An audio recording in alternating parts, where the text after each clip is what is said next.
Assalamualaikum warahmatullahi wabarakatuh. Kali ini saya akan membahas tentang subgrup normal. Saya akan share screen.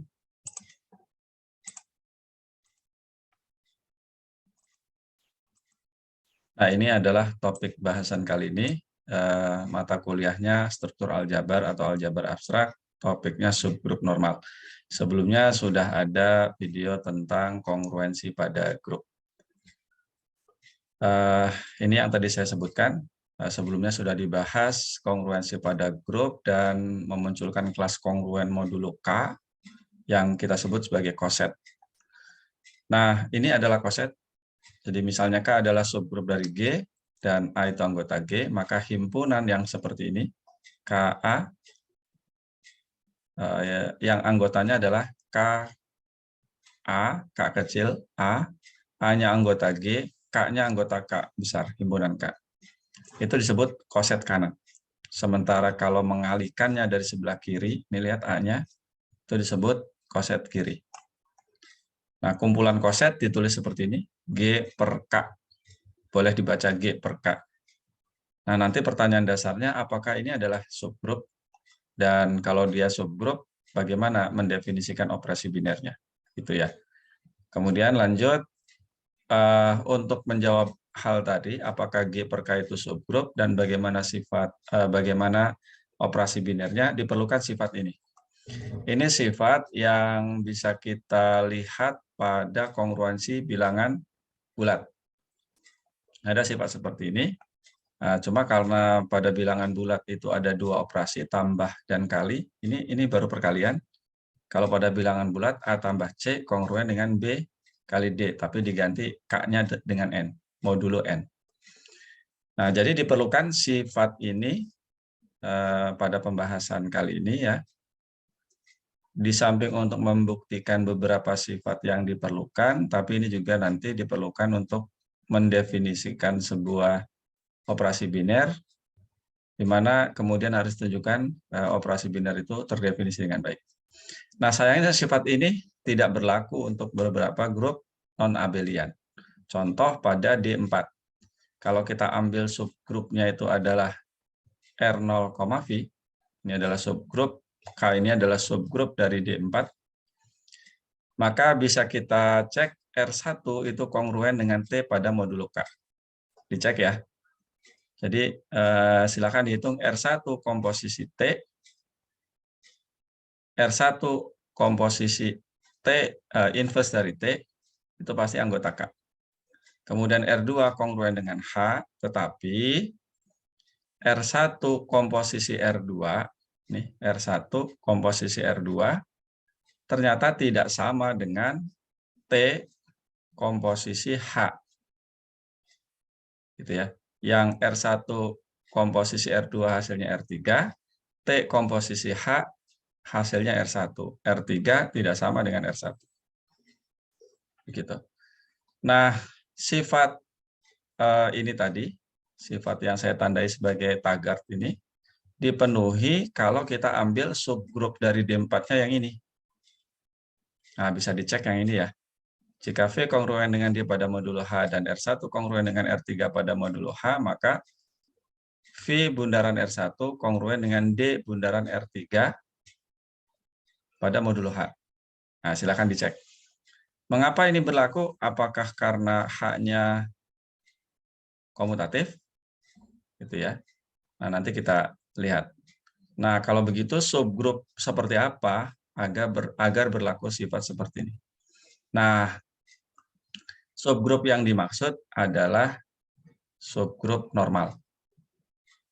Gitu ya. Agar sifat ini berlaku, maka si K-nya itu harus subgrup normal. Apa subgrup normal? Ini pengertiannya. Subgrup N dari grup G disebut normal atau subgrup normal jika koset kanan sama dengan koset kiri. Jika NA sama dengan AN untuk setiap A anggota G. Nah, NA sama dengan AN, ini penjelasannya. Jadi kalau saya ambil anggota NA itu ini A kali, sorry. N kali A itu anggota NA. Maka mengakibatkan si NA ini anggota AN. Tetapi bukan berarti NA, karena ini A-nya ditulis depannya, bukan berarti sama dengan AN. Tidak selalu ya. Jadi ini bukan berarti seperti ini. Tapi intinya himpunan ini semua anggotanya sama dengan semua anggota ini. Gitu. Saya lanjutkan. Nah, ini contohnya yang tadi saya kasih nama H, ini saya kasih nama N. R0, R1, R2, R3 itu adalah subgrup normal di D4. Cara memeriksanya, tentu kalau dengan definisi, tunjukkan semua koset kirinya sama dengan semua koset kanan. Gitu ya. Jadi NA sama dengan AN untuk setiap A anggota G. Saya ambillah si A-nya itu R1, R1-nya jelas anggota D4. R1N itu cara menghitungnya gampang aja. Anggota N itu kan R0, R1, R2, R3. Semuanya kalikan dengan R1 tapi dari sebelah kiri. R1 saya sebut aja kali ya. R1 kali R0, R1 kali R1, R1 kali R2, R1 kali R3. Ini hasilnya R1. R1 kali R1 itu R2. R1 kali R2 itu R3. R1 kali R3 itu R0. Koset kanannya mengalikannya dari sebelah kanan. Lihat perbedaannya. Maka diperoleh R1, R2, R3, R0. Kebetulan urutannya juga sama persis. Dan dalam hal ini, R1, R1N sama dengan NR1. Jadi koset kiri sama dengan koset kanan. Kita coba untuk yang lain. Unsur D4 yang lain, misalnya T. Cara mencarinya sama kayak tadi. R0, R1, R2, R3. Kalikan dengan T dari sebelah kiri. T kali R0, lihat di tabel D4 ya, hasilnya T, T kali R1 hasilnya H, dan seterusnya. Koset kanannya, tinggal pindahkan T-nya aja ke sebelah kanan, diperoleh T, V, D, H. Jadi lihat, T R0 sama dengan R0 kali T. Tapi TR1 tidak sama dengan R1 kali T. Karena TR1 itu H, R1T itu V. Tapi secara keseluruhan, ini himpunannya, anggotanya THDV, ini juga sama. TVDH, cuma beda urutan aja. Jadi dengan demikian, koset kiri sama dengan koset kanan. Nah, itu harus dicoba untuk semua anggota D4. Dari mulai R0, R1, R2, R3, THDV. Jadi ada 8 yang harus kita lakukan. Gitu ya, 8 kali melakukan hal seperti ini. Ini baru 2. Nah, jadi memang cukup repot kalau dengan definisi. Nah, ini tadi keterangannya cukup repot dengan definisi. Nah, bagaimana atau apa contoh dari subgrup yang bukan normal atau bukan subgrup normal? Nah, ini contohnya. K ini adalah subgrup dari D4, tapi dia tidak normal. Bukan subgrup normal. Dia subgrup tapi tidak normal. Ini pengertian normalnya jangan disamakan dengan pengertian sehari-hari ya. Tidak normal itu bukan berarti cacat. Nah, misal kita cek aja untuk T ya. Koset kirinya TK seperti ini, TR0, T kali V. TR0 itu R, T kali V itu R3. Silakan dicek. Kemudian koset kanannya, tadi koset kiri, R0T, R0 kali T itu T, V0 kali T, V kali T itu adalah R1. Ini tidak sama. Jadi cukup ditunjukkan satu saja anggota G yang menyebabkan koset kiri tidak sama dengan koset kanan. Kalau menunjukkan bahwa dia subgrup normal, ya harus dilakukan pengujian satu persatu untuk setiap anggota G.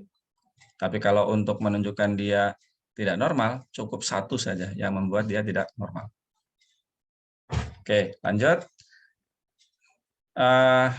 Kalau N-nya itu subgrup normal, ini teorema ya, maka sifat ini jadi berlaku. Nah, ini buktinya. Coba dilihat, ini akibatnya AB inverse, ya berdasarkan definisi ya, AB inverse anggota N. Artinya terdapat anggota N, kita sebut saja N kecil gitu, sedemikian sehingga A kali B inverse sama dengan N kecil itu. Yang ini artinya CD inverse anggota N. Artinya terdapat anggota N, kita sebut saja M, sedemikian sehingga M sama dengan C kali D. C kali D inverse. Nah, berarti yang harus ditunjukkan adalah ini. Yang harus ditunjukkan AC dikali BD inverse anggota N. Nah, tinggal diuraikan aja. Pakai sifat ini ya. Inverse, D inverse, B inverse. Kemudian gunakan sifat asosiatif. Begitu. B inverse. CD ini sama dengan M kan. Jadi AM B inverse. Begitu.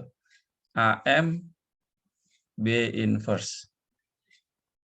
Kemudian jadi si AM ini, si AM itu anggota AN ya. Karena A ini anggota G, si M-nya ini anggota N. Nah, karena subgrup normal, AN itu sama dengan NA. Gitu. Sehingga kalau begitu, terdapat anggota ini, terdapat anggota NA, sedemikian sehingga,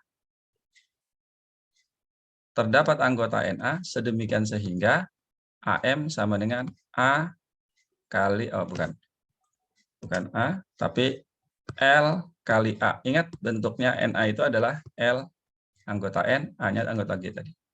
Jadi si AM ini sama dengan LA. Maka lanjutkan dengan ke sini, kita substitusi ke sini. LA kali B inverse.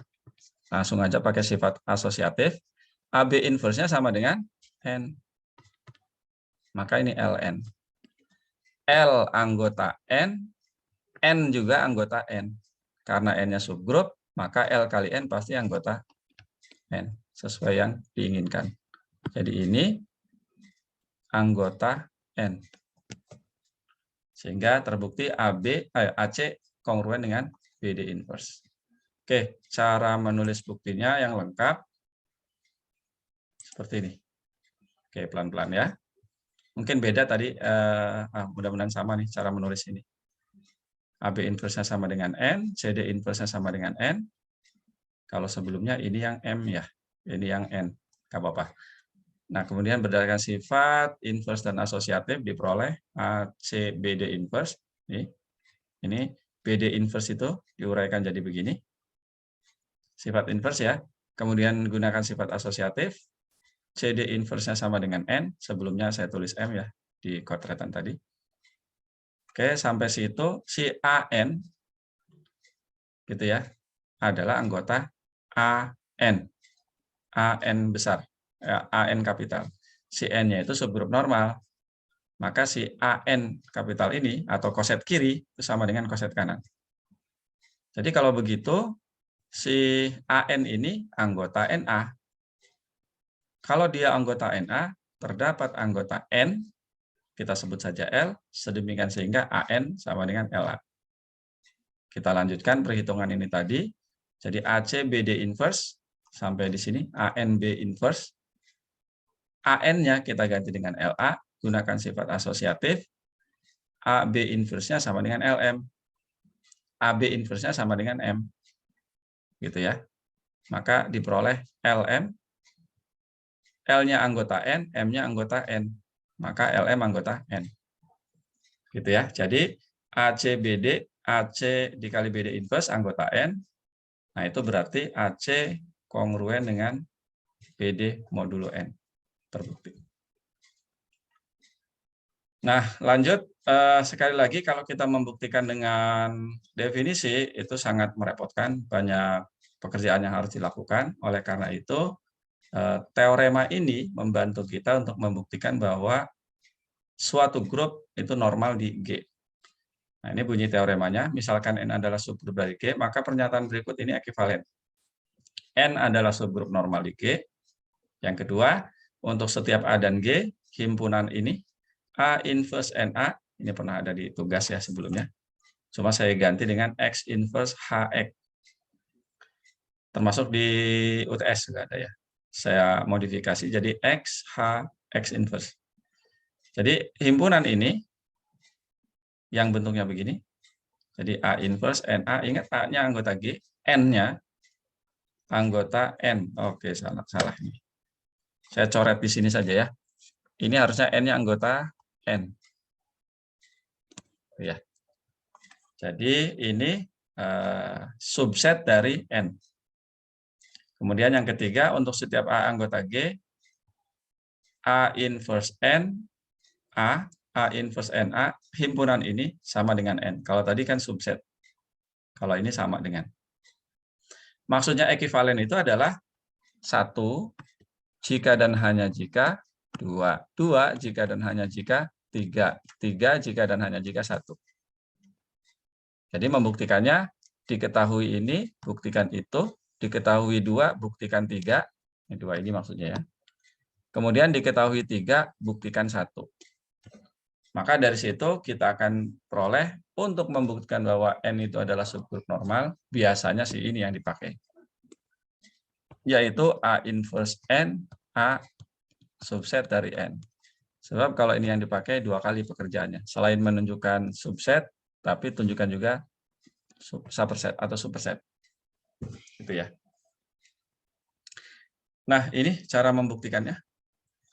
Jadi 1 ke 2. Jadi apa yang diketahui? Yang diketahui adalah N subgrup normal. Kemudian kita akan buktikan ini tadi ya yang mau kita buktikan. Jadi kalau begitu kita ambil anggota A inverse N A. Ya kita tulis saja begini. A inverse NA anggota ini. Sebetulnya sih lebih bagus kalau mengambilnya itu ambil X anggota A inverse NA. Maka terdapat N anggota N kapital sedemikian sehingga begini. Tapi langsung begini juga lebih praktis. Nah, sekarang coba perhatikan yang ini. Nah, itu kan berarti anggota NA ya. N kapital A. Nah, selanjutnya adalah kita harus menunjukkan, jadi ini ya, yang mau kita tunjukkan itu adalah A inverse NA subset dari N. Jadi yang mau kita tunjukkan ini mengakibatkan A inverse NA anggota N. Gitu ya. Oke. Jadi mulai dari sini, NA anggota NA. N kapital A. Gitu ya. Nanti manfaatkan sifat bahwa N-nya itu subgrup normal. Nah, karena N adalah subgrup normal, si N kapital A ini sama dengan, atau koset kanan sama dengan koset kiri. Jadi kalau begitu, NA ini anggota koset kiri. Anggota AN ya. Kalau anggota AN, berarti mestinya bentuknya A dikali suatu anggota N. Nah, jadi kalau begitu, kalimatnya begini. Terdapat M anggota N, sedemikian sehingga NA sama dengan AM. Ini ya. Karena anggota ini koset kiri, AN, ya A-nya harus ditulis duluan. Nah, lanjut. Menggunakan sifat asosiatif dan inverse, maka kita peroleh, balik lagi ke sini tadi, A inverse NA sama dengan A inverse, NA-nya kita ganti dengan AM. Gunakan sifat asosiatif. Ya. Gunakan sifat asosiatif, A inverse itu identitas. Jadi E kali M sama dengan M, dan kita tahu M itu anggota N. Jadi A inverse NA anggota N. Ini mengakibatkan ini anggota N. Gitu ya. Jadi A inverse oke. A inverse NA anggota N. Jadi setiap anggota A inverse NA ternyata mengakibatkan A inverse NA anggota N kapital. Ini berarti A inverse N A, N kapital A, subset dari N. Gitu ya, terbukti. Sekarang dari 2 ke 3. Misalkan 2 terpenuhi untuk setiap A anggota G. Ingat, 2 itu A inverse N A, subset dari N. Kan terpenuhi untuk setiap A anggota G.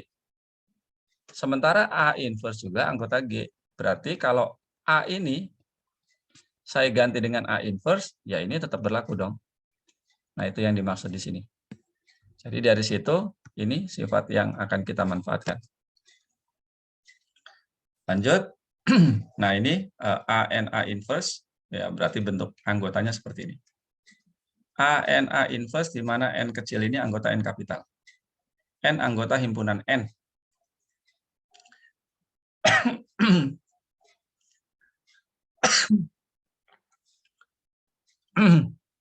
Nah, sekarang yang mau kita buktikan adalah ini. Gitu ya. Karena pada bagian 2 sudah terbukti yang begini. Oke, saya hapus dulu. Nah, kalau begitu caranya, ambil anggota N. Yang mau ditunjukkan adalah N anggota A inverse NA. Si N ini dapat kita tulis seperti ini ya. Jadi A inverse A itu kan identitas. A inverse A juga identitas. Jadi kita dapat menulis N-nya seperti ini. Kemudian kita gunakan sifat ini tadi. Itu ya. Jadi si ini nih yang saya coret nih, A inverse itu anggota apa? Ya anggota ini. Dia anggota A inverse. N kapital ya. Gitu.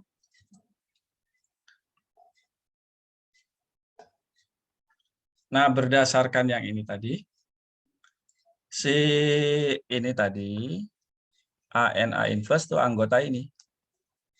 Tapi si A kecil, N kapital, A kecil inverse itu subset dari N.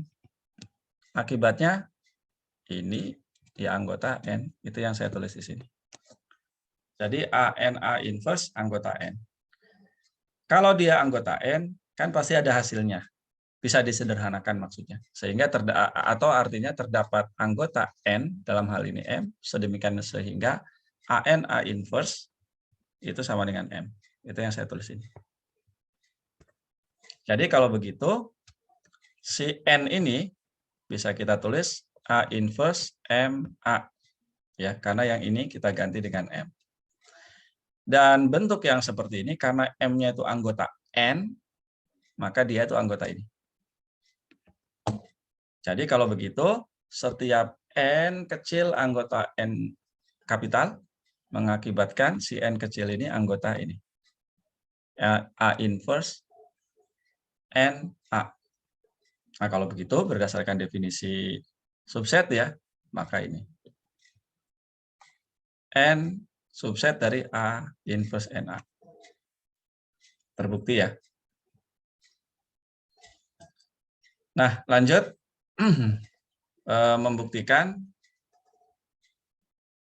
diketahui 3, dibuktikan 1. Diketahui 3, yaitu A inverse NA sama dengan N, akan dibuktikan N adalah subgrup normal. Untuk menunjukkan subgrup normal, yang harus kita lakukan adalah membuktikan bahwa NA sama dengan AN. Nah, kita mulailah dari sini. Ambil anggota NA. Ambil anggota NA. Maka, ini tadi NA ya. Kalau saya kalikan dengan A inverse, seperti ini, nah, tentu saja dia anggota A inverse N kapital A. Gitu ya. Berdasarkan bagian 3 tadi, si ini sama dengan N. Berarti kalau begitu ini anggota N kapital. Kalau anggota N kapital, berarti ini bisa ditulis lebih sederhana dong. Yaitu kita ganti dengan L. Jadi terdapat L anggota N kapital, sedemikian sehingga begini. Ya udah, kedua ruas kalikan dengan A, tapi dari kiri ya. dari ruas kiri. Dari kiri, bukan dari ruas kiri. Kedua ruas kita kalikan dengan A dari kiri. Maka diperoleh NA sama dengan AL. AL ini anggota siapa? Anggota A, L-nya anggota N, ya berarti anggota AN. Begitu ya. Jadi kalau begitu, ini si NA, N kecil a, anggota N kapital A, mengakibatkan si NA ini anggota AN. Berarti kalau begitu, NA subset dari AN. Kita tandai ini sebagai dolar. Sekarang kita tunjukkan sebaliknya, bahwa AN subset dari NA. Nah, perhatikan keterangan ini dulu. Bagian 3 itu, bagian 3, ya, bagian 3 ingat tadi, terpenuhi untuk setiap A anggota G. Ya. Bagian 3 itu yang mana? A inverse N, A sama dengan N. Itu terpenuhi untuk setiap A anggota G. A inverse juga anggota G. Berarti kalau A yang di sini, saya ganti dengan A inverse, maka diperoleh ini.